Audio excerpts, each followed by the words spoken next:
इधर अमेरिका और ईरान के बीच युद्ध अभी खत्म नहीं हुआ और उधर रूस और यूक्रेन के बीच युद्ध के और ज़्यादा भड़कने की आशंका बढ़ गई।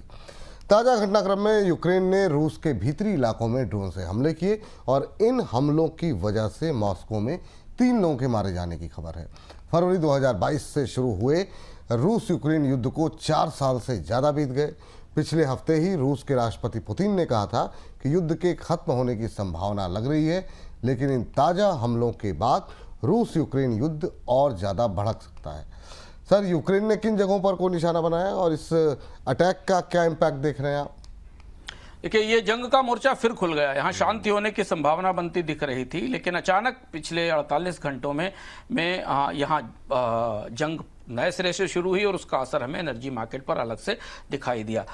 यूक्रेन ने रशिया के भीतर, काफ़ी भीतर अपने ड्रोन के जरिए अटैक किया है। इसमें जो रायजान रीजन में एक रिफाइनरी है उस पर हमला किया गया है। इसके अलावा वोतनिस्क का एक प्लांट है, डिफेंस का प्लांट है जो उदुमुरिता इंटरप्राइजेज है जो उसे चलाता है, उस पर भी हमला किया है। तो लंबे समय के बाद यूक्रेन वापस लौटा है अपनी तैयारियों के साथ और रूस के एनर्जी इंफ्रास्ट्रक्चर पर, तेल रिफाइनरीज पर और डिफेंस संयंत्रों पर हमला कर रहा है। ऐसा इससे पहले हम पिछले साल देख चुके हैं। उसके बाद रूस की अर्थव्यवस्था पर गहरा असर पड़ा था। इधर हाल फिलहाल में ईरान के युद्ध के बाद रूस की आर्थिक स्थिति थोड़ी बेहतर हुई है, क्योंकि कच्चे तेल की कीमतें बढ़ी हैं। उसके ऊपर से सैंक्शंस में छोटी मोड़ी थोड़ी रियायत दी गई और उसके तेल की उसे महंगी कीमत मिली है। लेकिन इस हमले के बाद अब एक बड़े पलटवार की संभावना बनती दिख रही है रूस की तरफ से।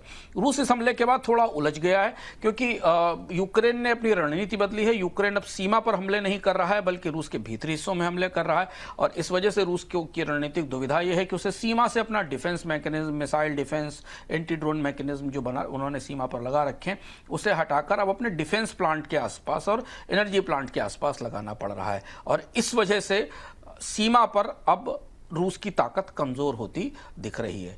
2022 से लेकर हम 2026 में आ गए हैं। युद्ध बेहद लंबा खिंच चुका है। ताज़ा घटनाक्रम में चूंकि अभी अमेरिका और दुनिया के बाकी देश अपनी समस्याओं में उलझे हैं, तो ये मोर्चा नए सिरे से खुल गया है और इसका असर ग्लोबल ऑयल मार्केट पर हमें तत्काल पिछले 24 घंटे में देखने को मिला। रूस की अर्थव्यवस्था पर तो जो असर होगा वो सामने दिख ही रहा है। जी, इधर यूएई पर ड्रोन हमले और रूस यूक्रेन युद्ध के फिर से भड़कने की वजह से कच्चे तेल की कीमतों पर फिर से तेजी देखी जा रही है। विदेशी बाजार में ब्रेंट क्रूड का भाव $110 के ऊपर पहुंच गया और क्रूड के महंगा होने की वजह से भारतीय करेंसी रुपए पर दबाव और ज़्यादा बढ़ गया है। प्रति डॉलर रुपया 96 के नीचे भी चला गया और रुपये ने $96.25 का निचला स्तर छुआ, जो कि अब तक का सबसे निचला स्तर है। सर, कच्चे तेल की कीमतों को लेकर के अब क्या आउटलुक नज़र आ रहा है? क्या यहाँ से कीमतें और कितनी बढ़ती हुई दिखाई देंगी और ये कितना बड़ा खतरा भारतीय इकॉनमी के लिए है? देखिए, अब दोहरी रिस्क हो गई। होर्मुज का रिस्क प्रीमियम तो हमें दिख ही रहा था, जहां पर गतिरोध बना हुआ है, छोटे मोटे हमले भी हो रहे हैं। यूक्रेन ने रूस के भीतर जिस तरह जो हमले किए, उसके बाद अंतर्राष्ट्रीय स्तर पर एनर्जी मार्केट के लिए दोहरी चुनौती दिख रही है और इसलिए ब्रेंट जो है वो $110 के आसपास पहुंच गया। ये पिछले 24 घंटे का घटनाक्रम है। अब ये इस दोहरी चुनौती के बीच में अगर होर्मुज का रास्ता थोड़ा खुलता है, संभावना बनती है, तो भी अगले 2-3 महीने तक स्थिति नॉर्मल होने में लगेगी। लेकिन अभी ऐसा तो कुछ लग नहीं रहा। अभी हमने इस पर चर्चा भी की कि बातचीत की मेज पर किसी के बैठने की संभावना नहीं दिख रही है और इसलिए अब बहुत सारे निवेशक, बहुत सारे विशेषज्ञ मान रहे हैं कि क्रूड की कीमत $120-130 के आसपास तक जा सकती है। काफ़ी लंबे समय बाद ऐसा दिखा है हमें कि इतनी लंबी अवधि तक कच्चे तेल की कीमतें $100 से ऊपर बनी रही हैं और जब तक कोई क्रेडिबल सीज फायर नहीं होता होर्मुज में, जिसको लेकर दोनों पक्ष सहमत हो, कच्चे तेल को लेकर ये प्रीमियम बना रहेगा और आपूर्ति में भी आने वाले दिनों में कमी होती रहेगी। और स्वाभाविक सी बात है, भारतीय अर्थव्यवस्था के लिए इससे और कोई खराब खबर नहीं हो सकती। अब सर, अगला महत्वपूर्ण सवाल होता है रुपये को लेकर के। अब जिस तरीके से रुपए में गिरावट देखने को मिल रही है, अब $100 बिल्कुल नज़दीक है, क्या ये लेवल भी टूटेंगे? देखिए, ये लेवल अगर आप इसे 2 तथ्य से देखें, हम लगातार रुपए पर अपने हर बोनस पॉइंट में चर्चा कर रहे हैं। हमने आपसे कहा था कि 94 के बाद से आरबीआई ने रुपए को बचाना रोकना बिल्कुल बंद कर दिया, दखल बेहद सीमित कर दिया, क्योंकि विदेशी मुद्रा भंडार जहां तक गिर चुका है, उसके बाद आरबीआई अब कुछ भी पैसा निकाल कर अगर डॉलर की मांग पूरी करने के लिए बाजार में छोड़ता है तो रुपए बड़ा दबाव बनेगा। और जब सरकार के मुख्य आर्थिक सलाहकार, प्रधानमंत्री, सारे आरबीआई सब एक कह रहे हैं कि बैलेंस ऑफ पेमेंट की क्राइसिस है, तो ऐसी स्थिति में डॉलर बचाना ज़्यादा ज़रूरी है और इसकी वजह से रुपए में तेज गिरावट दिख रही है। दो ऑप्शन हमारे सामने देखते हैं। 95-96 का स्तर तो अब लग रहा है कि न्यू नॉर्मल है। 96 और 97 का स्तर अगर आप माने तो न्यू नॉर्मल है। यहाँ से अगर थोड़ा बहुत ऊपर जाएगा तो 95 से 97 के बीच रहेगा। लेकिन 3 से 6 महीनों में क्रूड की कीमत को अगर आप देखें 100 से 110 डॉलर 120 डॉलर पर, तो रुपए में अब 100 का टेल रिस्क है। और अगर क्रूड 120 से ऊपर सस्टेन कर जाता है तो फिर ये 100 से ऊपर के स्तर तक की इसके आकलन बाजार में होने लगे हैं, क्योंकि हम 96-35 के आसपास, 96-50 के आसपास खड़े हैं।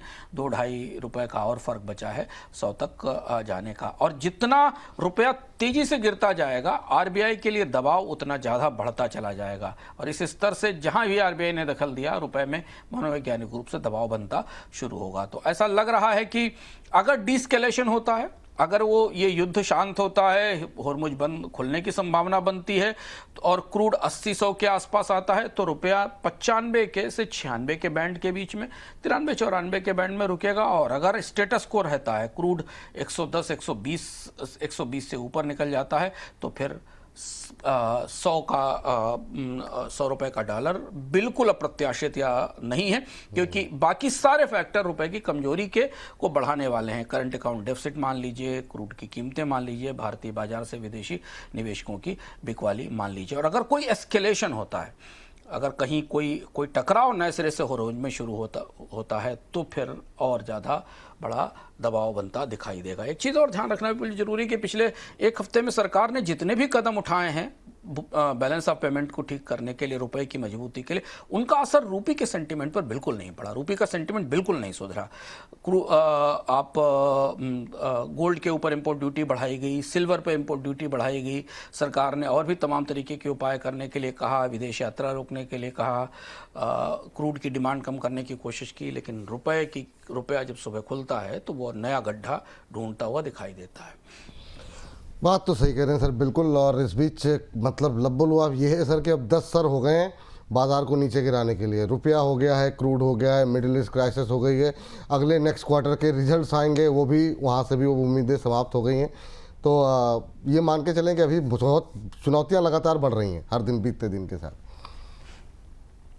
बाजार को देखिए, अगर आप हेडलाइन बाजार देखेंगे तो चुनौतियां ही नहीं है, वॉलेटिलिटी बेहद ज़्यादा है। और देखिए कितनी तेज वॉलेटिलिटी दिख रही है। उसमें ना ही फंसे तो अच्छा है, क्योंकि बाजार बिल्कुल दिशाहीन है, जैसा आपको विपुल जी कह रहे हैं।